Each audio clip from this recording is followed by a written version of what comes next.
This video I watched, man, did you see the video of the bear eating the dude? No. In India? I like they had bears in India. I didn't either. I'm pretty sure it was fucking India. I mean, for one, like, maybe that's why I went up to it, because he's like, what the fuck is that? That's a giant dog or something. Yeah, and if you were to look at your path through time... Okay, I'm going to find my YouTube videos in like 100 years. Well, yeah. I mean, that not only are they going to find your YouTube videos, they're going to reanimate you and instill an artificial intelligence in you, and like people are going to be able to go into your YouTube videos and talk to you, fuck you, kill you, set you on fire, you know, hang out with you, live with you, and every once in a while the reanimated version of you, because you didn't read the YouTube terms of services, you don't know what's in there, that reanimated version of you is going to be like, wow, have you tried the new McDonald's cheeseburger sauce? It's delicious. I love it. And that's what's going to happen is everyone's going to imagine that when that happens, when they get rights over people's identities, like their artificial identities, and they can use it for however they want to use it. Oh yeah, it's done. I mean, that's definitely going to happen. I mean, that's one of the really fast... what that is the telescoping implosion of the universe into itself, and that creates like an alternate reality populated by AIs of humans that used to exist that have been reanimated. Dude, I heard the best explanation of ghosts. This is great. We're going to go from like the body of Christ to coast, but I just heard like this R.I.P. Yes, R.I.P. This, the best explanation of it. So the idea is time is not linear. It's all happening at once. Mm-hmm. And so ghosts are actually an encounter with a living thing.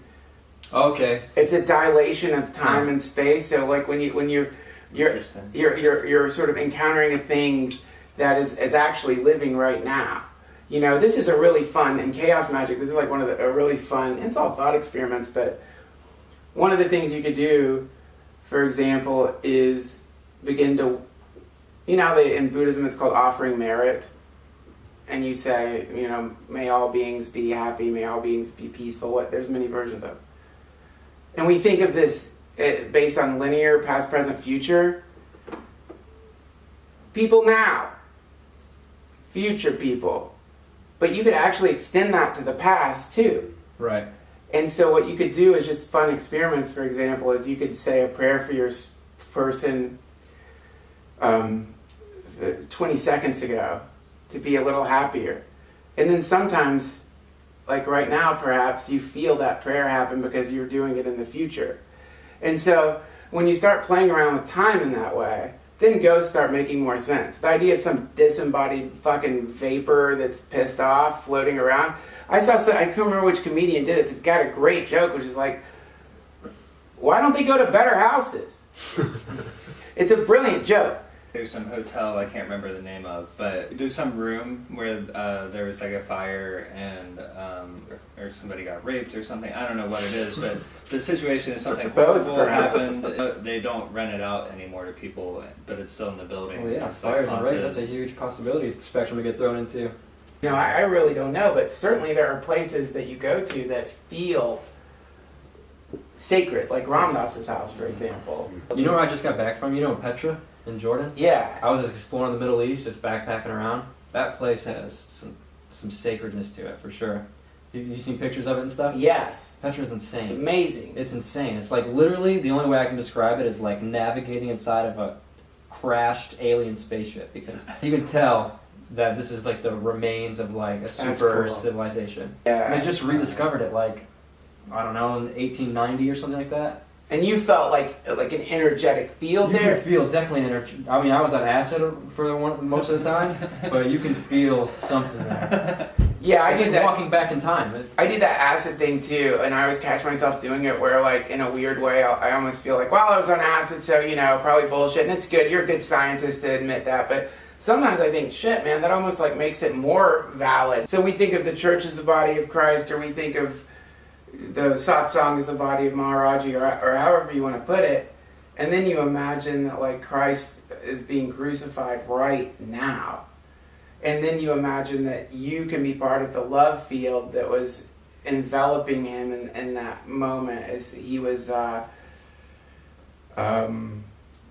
in a very excruciating situation, you know. And it's really sweet to imagine that in the same way that these beings help us, we can help them too. It's a reciprocal relationship. Something really quite beautiful and grim about an octopus mother has babies and then allows the babies to feed on her and eat her.